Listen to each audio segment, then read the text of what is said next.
Hello everyone, आपका हमारे YouTube channel पर स्वागत है। तो आज इस वीडियो में हम बीए बीकॉम 6th सेमेस्टर का आपका जो सब्जेक्ट है इकोनॉमिक्स माइनर का इंडियन ग्रोथ एंड डेवलपमेंट, इसके कुछ मोस्ट इम्पोर्टेंट क्वेश्चन आंसर्स करने वाले हैं। तो आइए स्टार्ट करते हैं। बिफोर स्टार्टिंग, अगर आपने अब तक हमारे चैनल को सब्सक्राइब नहीं किया है तो कर लीजिए, ताकि आने वाली हर वीडियो की अपडेट आपको टाइम से मिलती रहे। तो आइए स्टार्ट करते हैं। तो फर्स्ट क्वेश्चन आता है, स्वतंत्रता के समय भारतीय अर्थव्यवस्था की प्रमुख विशेषताएं क्या थी? साथ ही उस समय की आर्थिक चुनौतियों पर चर्चा कीजिए। मतलब इसमें आपको बताना है कि जब हमको आज़ादी मिली तो उस समय भारतीय अर्थव्यवस्था जो थी, इंडियन इकोनॉमी जो थी, वो कैसी थी, उसकी कुछ मुख्य विशेषताओं के बारे में बताना है एंड आर्थिक चुनौतियों के बारे में बताना है जो कि उस समय भारत देख रहा था। 1947 में स्वतंत्रता प्राप्ति हुई एंड उस समय भारत की अर्थव्यवस्था काफ़ी पिछड़ी हुई थी, काफ़ी असंतुलित थी। आप सभी जानते ही हैं कि 2 शताब्दियों तक ब्रिटिशर्स ने भारत पर शासन किया एंड इस दौरान ब्रिटिशर्स की जो उपनिवेशवादी नीतियां थी, उन नीतियों ने भारत की अर्थव्यवस्था को बिल्कुल पिछड़ा हुआ बना दिया। ठीक है, ब्रिटिशर्स ने भारत को एक कच्चा माल आपूर्ति करने वाले उपनिवेश में बदल दिया। ब्रिटिशर्स क्या करते थे, भारत से कच्चा माल अपने देश में ले जाते थे एंड उसको फिर मशीनों में यूज़ करके उससे वस्तुएं बनाते थे। ठीक है, एंड उन वस्तुओं को, उन तैयार वस्तुओं को फिर भारत में भेजते थे एंड भारत में फिर वो वस्तुएं बाजारों में बिकती थी, जिससे मुनाफा किसको होगा था? ब्रिटिशर्स को ही होगा था। तो अल्टीमेटली ब्रिटिशर्स की जो ये उपनिवेशवादी नीति थी, इस नीति ने भारत को एक कच्चा माल आपूर्ति करने वाला तथा ब्रिटिशर्स के लिए एक बाजार के रूप में भारत को बदल दिया। ठीक है, भारत जो है वो एक बाजार बन गया ब्रिटिशर्स के लिए, जहाँ पर ब्रिटिशर्स अपने तैयार माल को बेचने के लिए लाते थे एंड कच्चा माल यहाँ से ले जाते थे। ठीक है, उस समय भारत आर्थिक रूप से आत्मनिर्भर नहीं था। भारत का औद्योगिक आधार बहुत कमज़ोर था। मुख्य विशेषता देखिए, कृषि पर अत्यधिक निर्भरता। भारत में लगभग 70% जनसंख्या जो थी वो कृषि पर निर्भर थी, खेती करते थे लोग।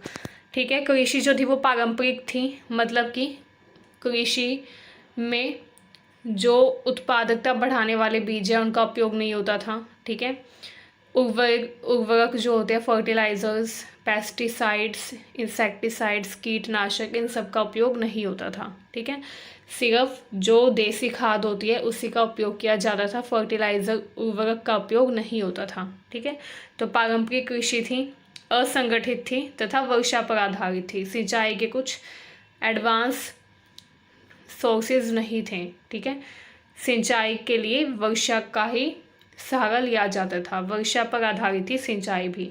उत्पादकता कम थी। औद्योगिक रूप से भारत पिछड़ा हुआ था। ठीक है, भारत में भारी उद्योग नहीं थे, हैवी इंडस्ट्रीज नहीं थी।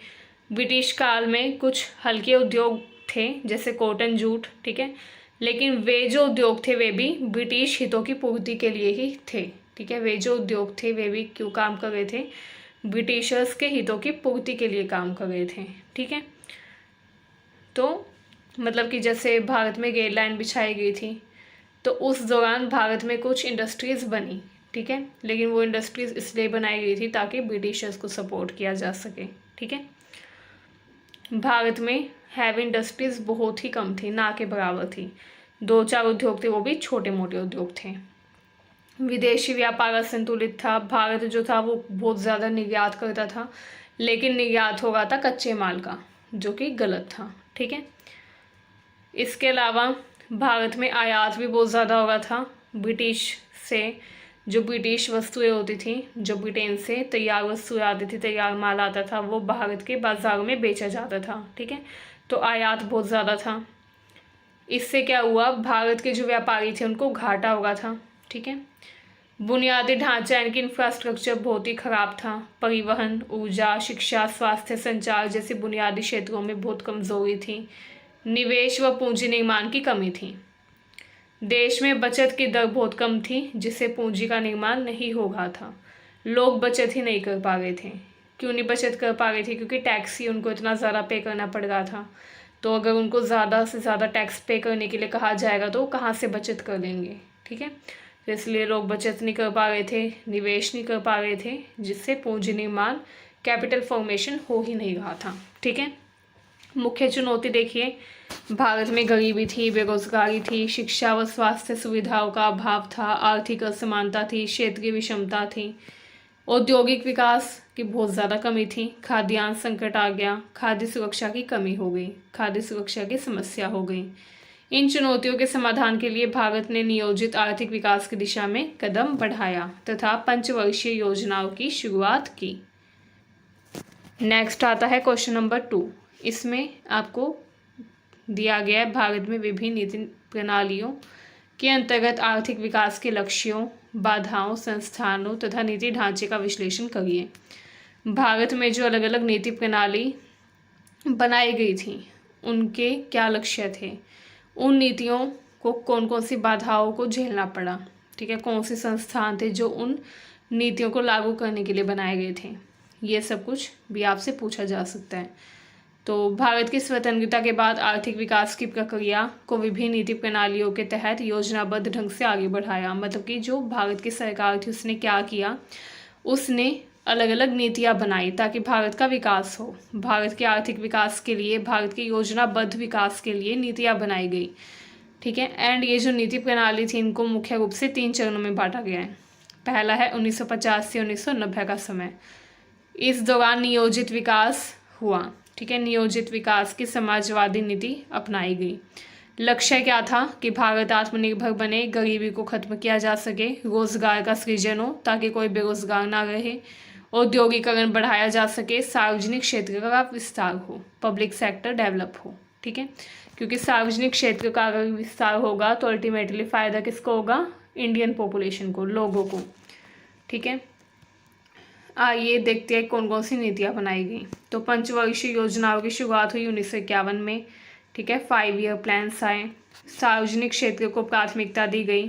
ठीक है, कि पब्लिक सेक्टर जितना ज़्यादा डेवलप होगा उतना ज़्यादा लोगों का कल्याण होगा, क्योंकि जो पब्लिक सेक्टर सर्विसेज होती है वो सस्ती होती है कंपैरेटिवली प्राइवेट सेक्टर के। ठीक है, इसलिए राज्य का नियंत्रण जो था उसको फेवर किया गया। ये कहा गया कि राज्य का नियंत्रण होना चाहिए सरकार का। लाइसेंस राज उस टाइम पर था। ठीक है, लाइसेंस राज क्या था कि अगर आपको कोई फैक्ट्री खोलनी है, कंपनी खोलनी है, तो आपको लाइसेंस निकलवाना पड़ेगा गवर्नमेंट से। ठीक है, कोटा व्यवस्था कर दी गई।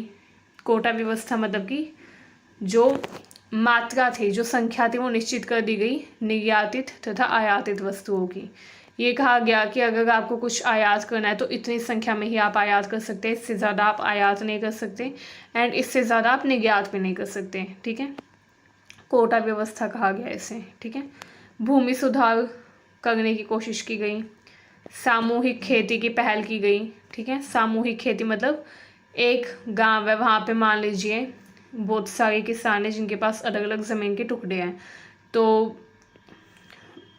अलग अलग छोटे छोटे जो ज़मीन के टुकड़े हैं उन पर अलग अलग फसल उगाने की बजाय किसानों ने सोचा क्यों ना हम मिलकर पूरे बड़े भूमि के टुकड़े पर एक ही फसल उगा लें। ठीक है, इससे प्रोडक्शन ज़्यादा होगा, मुनाफा भी ज़्यादा होगा।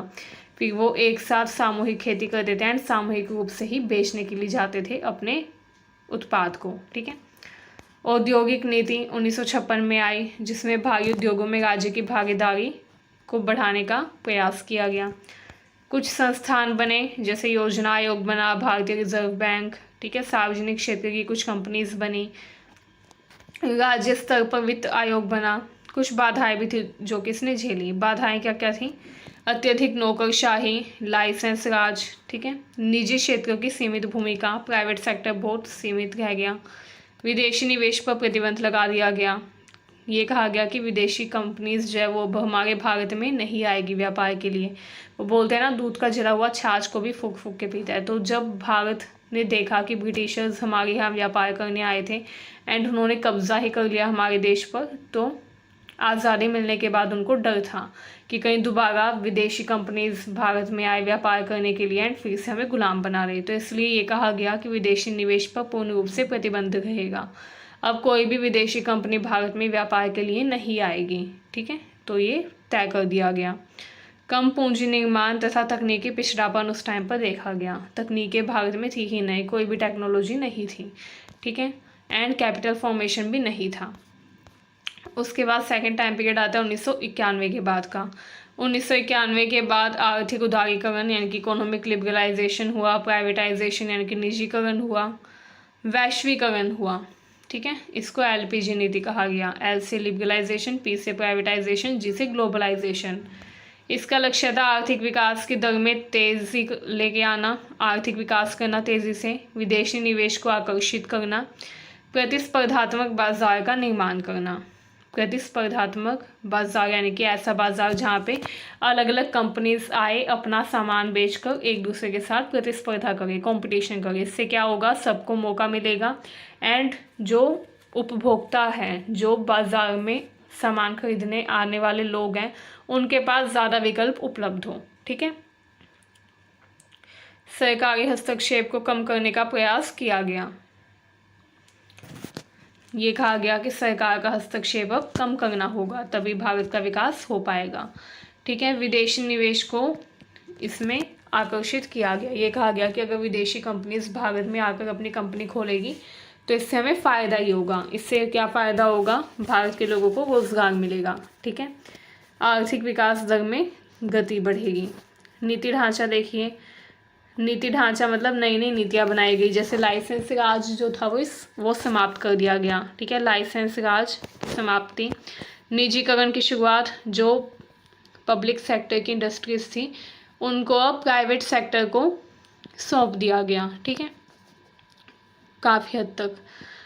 बहुत सारे ऐसे बैंक थे जिनका निजीकरण किया गया। ठीक है, विदेशी व्यापार व निवेश को उदार बनाया गया,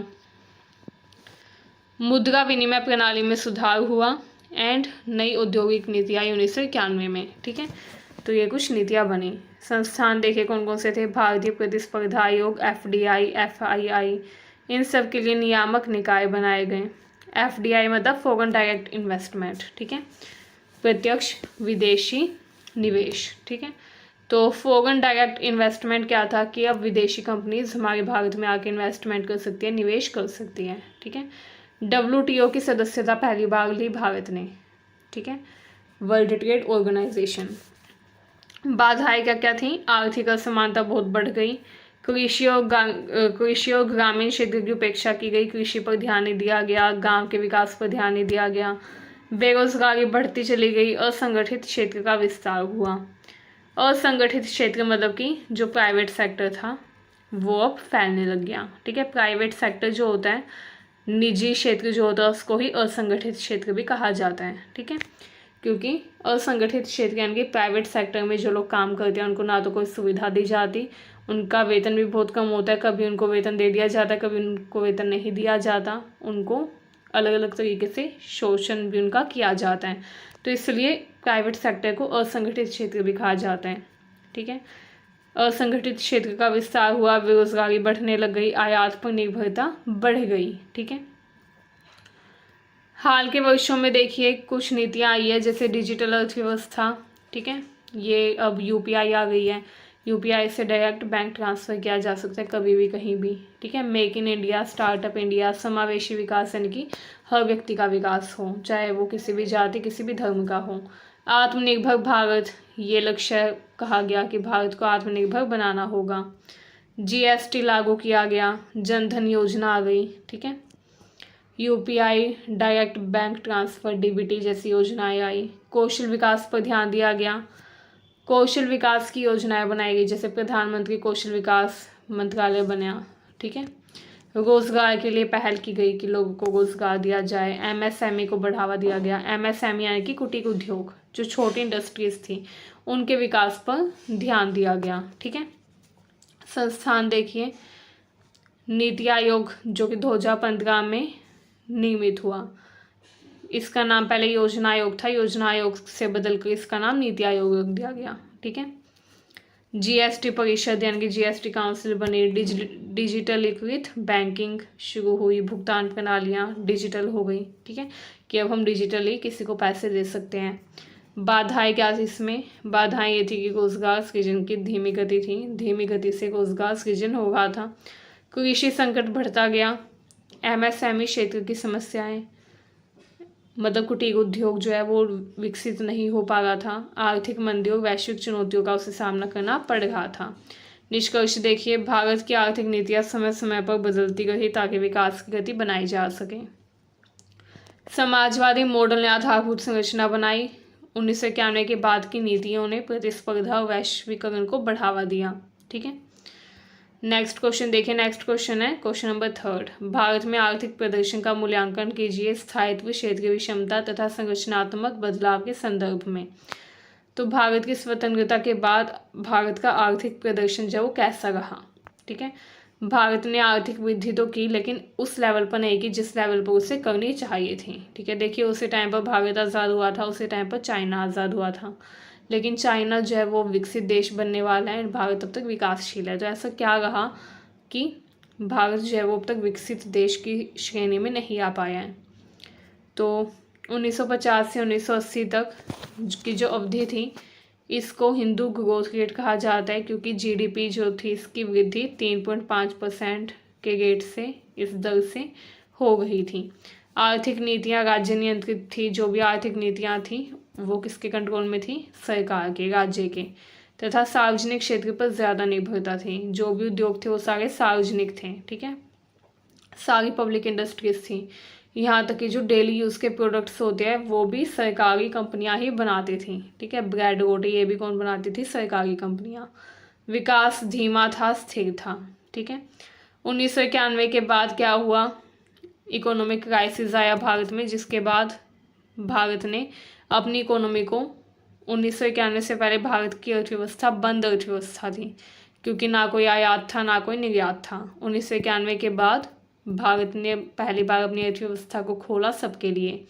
उदारीकरण हुआ, निजीकरण हुआ, वैश्वीकरण हुआ। ठीक है, 2000 के बाद से भारत 6 से 8% की औसत वार्षिक वृद्धि दर प्राप्त करने लगा। हालांकि वैश्विक आर्थिक संकट और कोविड महामारी जैसे झटकों के चलते अस्थायित्व भी आया। भारत ने कई सुधार किए, जैसे जीएसटी, डिजिटलीकरण। ठीक है, दीर्घकालिक स्थायित्व की संभावना हालांकि बनी रही, परंतु महंगाई, बेरोजगारी, वैश्विक मंदी जैसे मुद्दे अब भी आर्थिक स्थायित्व में बाधा हैं। ठीक है, क्षेत्र की विषमता देखिए, विकास जो था वो असमान रूप से हो रहा था। ठीक है, तो ये विषमता थी।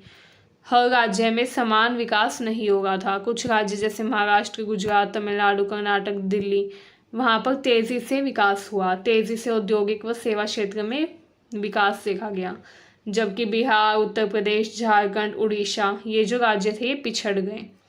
शहरी बनाम ग्रामीण अंतर। शहरी क्षेत्रों में रोजगार, शिक्षा, बुनियादी सुविधाओं में प्रगति हुई, परंतु ग्रामीण भारत जो है वो अब भी बुनियादी विकास से वंचित रहा। ठीक है, ग्रामीण भारत में विकास की दर बहुत ही कम थी, ना के बराबर। ये जो शहरी क्षेत्र था वहाँ भी विकास इसलिए हुआ था क्योंकि इंडस्ट्रीज शहरों में खुल गई थी, कंपनीज शहरों में इस्टेब्लिश हुई, एंड इसीलिए लोगों ने भी शहरों की तरफ बड़ी संख्या में पलायन किया। तो जब शहरों की जनसंख्या बढ़ेगी तो विकास भी कॉमन सी बात है शहरों में ही होगा। ठीक है, तो वही होगा था। पूर्वी और पूर्वोत्तर भारत की उपेक्षा इन क्षेत्रों में निवेश कम हुआ, जिससे आर्थिक विषमता और भी ज़्यादा बढ़ी। संरचनात्मक बदलाव देखिए क्या था? कृषि से सेवा क्षेत्र की ओर झुकाव देखा गया।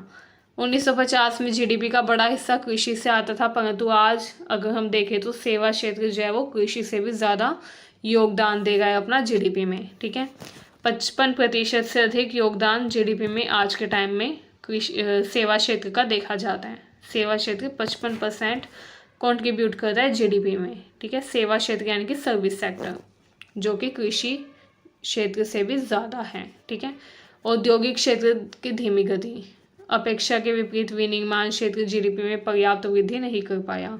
मैन्युफैक्चरिंग इंडस्ट्रीज जो थी उनका विकास नहीं हुआ। रोजगार में असंतुलन रहा।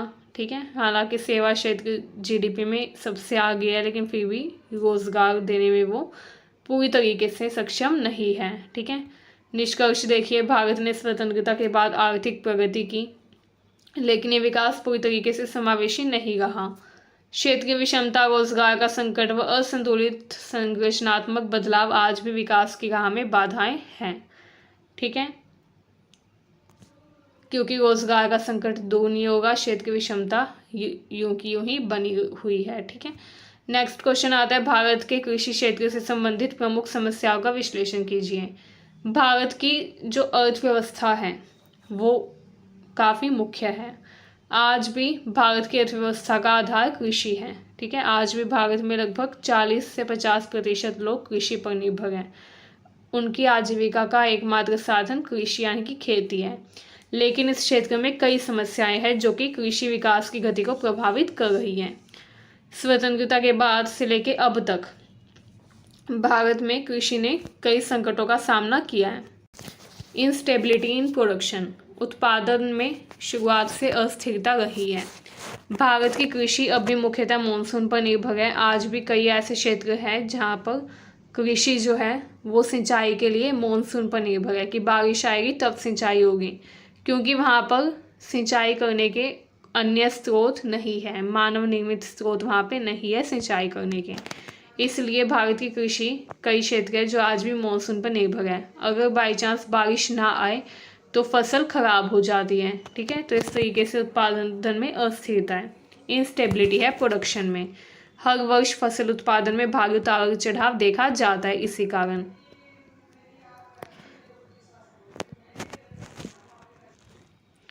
नेक्स्ट है जोत का आकार छोटा होना।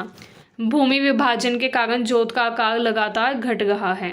छोटी जोतों में आधुनिक तकनीक व मशीनों का उपयोग कठिन हो जाता है। ठीक है, क्योंकि आज के टाइम में क्या है, हर किसान के पास छोटे छोटे ज़मीन के टुकड़े हैं। तो ज़मीन के अगर टुकड़े छोटे छोटे होंगे तो उन पर प्रोडक्शन कम होगा। ठीक है, एक तो एक व्यक्ति के पास 10 एकड़ ज़मीन हो, 1000 लोगों के पास 10 एकड़ ज़मीन हो, तो इसमें फ़र्क होता है। ठीक है, तो क्योंकि भूमि अब बट गई है, भूमि विभाजन हो गया है कि इतना टुकड़ा ज़मीन का किसी और का, इतना टुकड़ा ज़मीन का किसी और का, तो इस कारण क्या हो गया है, जो जुताई होती है ज़मीन की, जो फसल उगाई जाती है उसका जो क्षेत्र है वो भी घट गया है। एंड जो छोटे क्षेत्र होते हैं वहाँ पे फसल उगाना मुश्किल होता है, क्योंकि वहाँ पर ना तो आधुनिक तकनीकें यूज़ की जा सकती, ना वहाँ पे मशीनों का अच्छे से उपयोग हो पाता है, जिससे उत्पादकता प्रभावित होती है। तो ये भी एक दूसरा मुख्य मामला है। ठीक है, एक बहुत बड़ा इशू है, समस्या है। नेक्स्ट है सिंचाई की समस्या। देश के अधिकांश क्षेत्रों में सिंचाई की सुविधाएं सीमित हैं। लगभग 50% खेती अब भी वर्षा पर निर्भर है। जल स्रोतों का अत्यधिक दोहन तथा भूजल स्तर में गिरावट स्थिति को और भी गंभीर बना देता है। ठीक है, उर्वरक तथा कीटनाशकों पर अत्यधिक निर्भरता है। हरित क्रांति के बाद किसानों ने रासायनिक उर्वरकों तथा कीटनाशकों का अत्यधिक उपयोग किया, जिससे लॉन्ग टर्म में क्या हुआ, भूमि की उर्वरता फर्टिलिटी घट गई, उत्पादन लागत बढ़ गई। ठीक है, कृषि ऋण तथा कर्ज संकट। किसान क्या करते हैं, महंगे बीज, उर्वरक, मशीनें ये सब खरीदने के लिए कर्ज लेते हैं, क्योंकि उनके पास इतने पैसे नहीं होते कि क्योंकि उनके पास पैसे तो तभी आएंगे जब वो अपनी फसल बेचेंगे, एंड फसल वो तभी बेच पाएंगे जब फसल का उत्पादन होगा। ठीक है, लेकिन फसल के उत्पादन में भी पैसे लगते हैं, जैसे बीज खरीदना हो, उर्वरक खरीदना, मशीनें खरीदनी हो। ठीक है, इन सब में भी तो पैसे लगते हैं। तो किसान पैसे कहाँ से लाएंगे जब उन्होंने अब तक अपना उत्पादन करके बेचा ही नहीं है अपने उत्पादन को। तो इसीलिए वो क्या करते हैं, फिर कर्ज लेते हैं कि अभी हम कर्ज लेके फसल उगाना शुरू करते हैं, एंड जब फसल तैयार हो जाएगी तो उसको बेच देंगे, जो पैसे मिलेंगे उससे कर्ज उतार देंगे। ठीक है, लेकिन कई बार क्या होता है, क्योंकि कृषि जो है वो मानसून पर निर्भर है, तो किसान जो है वो क्या करते हैं, मानसून अगर ना हो, बारिश ना हो तो फसल खराब हो जाती है, जिसकी वजह से वो अपना कर्ज नहीं चुका पाते। इस कारण उनका घर, ज़मीन सब कुछ चला जाता है उनके हाथों से। फसल खराब होने या उचित मूल्य ना मिलने पर वे कर्ज नहीं चुका पाते, जिससे उनको आत्महत्या करनी पड़ जाती है। ठीक है, बाजारों मूल्य निर्धारण की समस्या। किसानों को उनकी फसलों का उचित मूल्य नहीं मिल पाता। बिचौलियों का दबदबा तथा सरकारी खरीद की सीमित व्यवस्था किसानों को नुकसान में डालती है।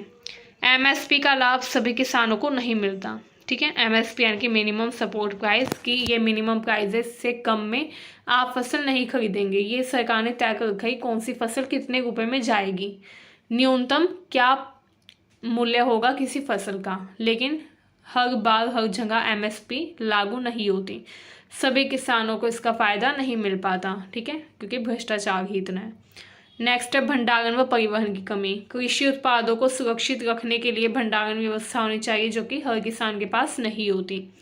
समय पर विपणन के लिए उचित सुविधाएं नहीं होती, जिससे फसलें बर्बाद हो जाती है। कई बार भंडार गृह में रखे ही फसलों में कीड़े लग जाते हैं एंड फसल खराब हो जाती है, जिससे किसान जो है वो मजबूरन कम कीमत पर फसल बेचता है एंड उसको फिर नुकसान पहुंचता है। तो ये भी एक बड़ी समस्या है। नेक्स्ट है तकनीकी जागरूकता की कमी। कई किसान अभी पारंपरिक तरीकों से खेती करते हैं। उन्हें नई तकनीक, जलवायु परिवर्तन, बीमा योजना, सरकारी सहायता की पूरी जानकारी नहीं होती। ठीक है, क्योंकि किसानों को, क्योंकि वो पढ़े लिखे नहीं होते, इसलिए उनको नई तकनीकें नहीं पता होती एंड इसी वजह से वो क्या करते हैं, तकनीकी जागरूकता की कमी के कारण अक्सर मार खा बैठते हैं। ठीक है, नेक्स्ट जलवायु परिवर्तन का प्रभाव। बदलता मौसम, असमय वर्षा, गर्मी और सूखे का बढ़ता प्रभाव कृषि पर प्रतिकूल असर डाल रहा है। इससे उत्पादन घट गया है तथा किसानों की आमदनी पर सीधा असर पड़ता है। ठीक है, जलवायु, क्योंकि ग्लोबल वार्मिंग यानी कि वैश्विक उष्णन के कारण लगातार जलवायु बदल गई है एंड जलवायु बदल गई है तो इससे क्या होगा, मौसम अचानक से बदल जाता है और समय वर्षा हो जाती है, कई बार गर्मी और सूखे का प्रभाव भी लगातार बढ़ रहा है, जिससे कृषि पर नेगेटिव इम्पैक्ट पड़ता है, प्रतिकूल असर पड़ता है एंड इससे उत्पादन घट जाता है या फसल खराब हो जाती है। फसल खराब होगी या उत्पादन घटेगा तो किसानों की आमदनी भी घट जाएगी। ठीक है, तो ये भी एक बड़ी समस्या है। निष्कर्ष देखिए, भारत के कृषि क्षेत्र में विकास की व्यापक संभावनाएं हैं, लेकिन इसके समग्र सुधारों की आवश्यकता है।